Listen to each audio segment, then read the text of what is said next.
The company lost $2.8 million because one employee stayed silent. The strange part. He knew exactly how to stop it. He just couldn't find the courage to speak. Sometimes, the most expensive mistake isn't the wrong idea. It's the one that never gets spoken. Rohan wasn't quiet because he lacked intelligence. He was quiet because of one afternoon 8 years earlier. In college, he stood up during a presentation. Halfway through, he gave the wrong answer. The classroom exploded with laughter. One professor smiled awkwardly and said, "Maybe next time, think before you speak." It lasted less than 30 seconds. But embarrassment has a strange memory. Years later, every meeting felt like that classroom again. Whenever he wanted to speak, his hands became cold. His heartbeat grew louder than the conversation. His mouth went dry. And the voice returned. "Don't say it. What if they're right?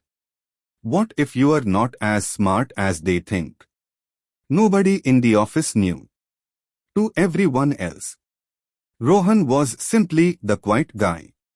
One morning, the company announced its biggest client in history. A project worth millions. Failure wasn't an option. For weeks, Rohan noticed a flaw in the implementation. A flaw that would eventually crash the entire rollout.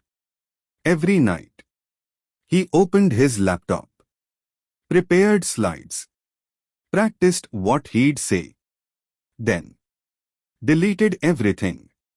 Someone else would notice. Someone more confident.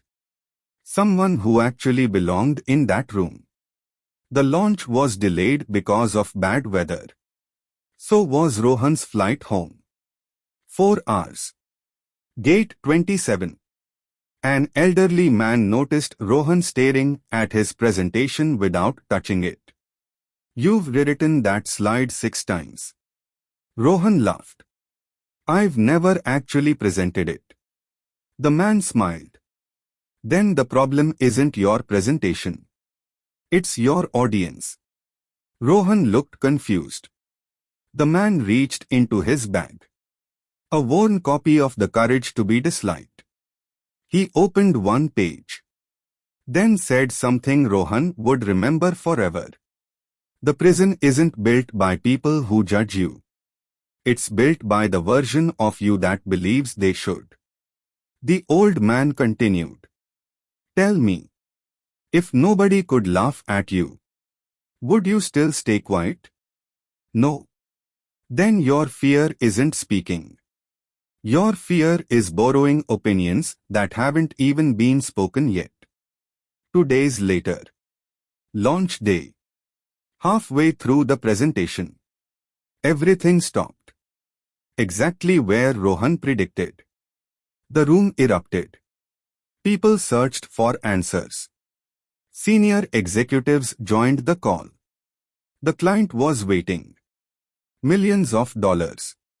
And years of reputation hung in silence. Rohan knew the solution. His heart pounded. His hands shook.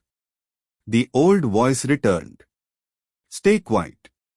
Then another voice. "The old man. Courage isn't speaking without fear. It's refusing to let fear speak for you."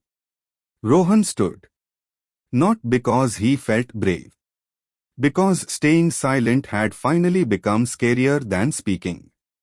"I know what's causing it." The room turned. He walked to the whiteboard. Explained the flaw. Explained the fix. Nobody interrupted.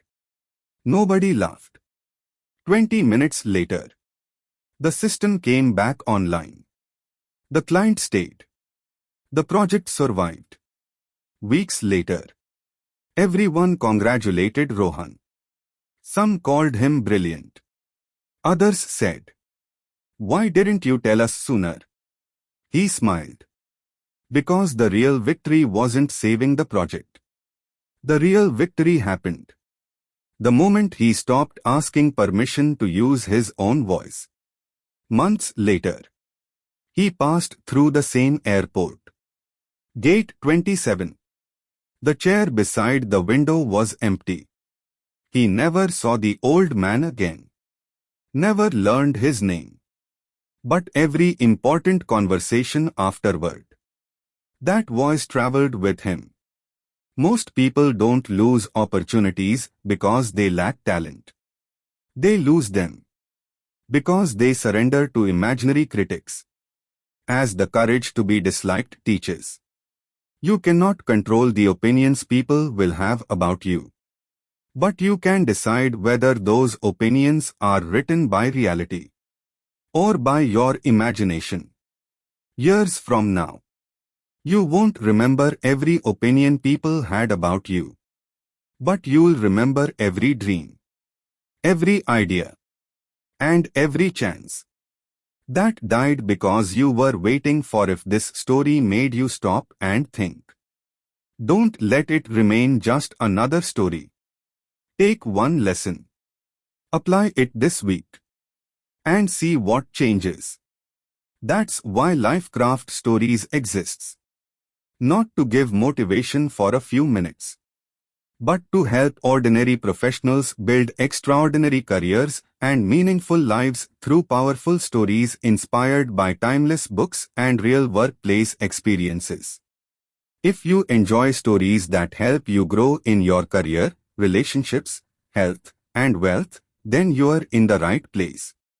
Subscribe to Lifecraft Stories and join us every week for another story that could change the way you think, work, and live. Because sometimes, one story changes one decision. One decision changes one habit. And one habit can change your entire life. Until the next story, keep learning, keep growing, and keep crafting your life. Pe mission to speak. The world is not changed by the loudest voices. It's changed by the quiet ones who finally decide to be heard.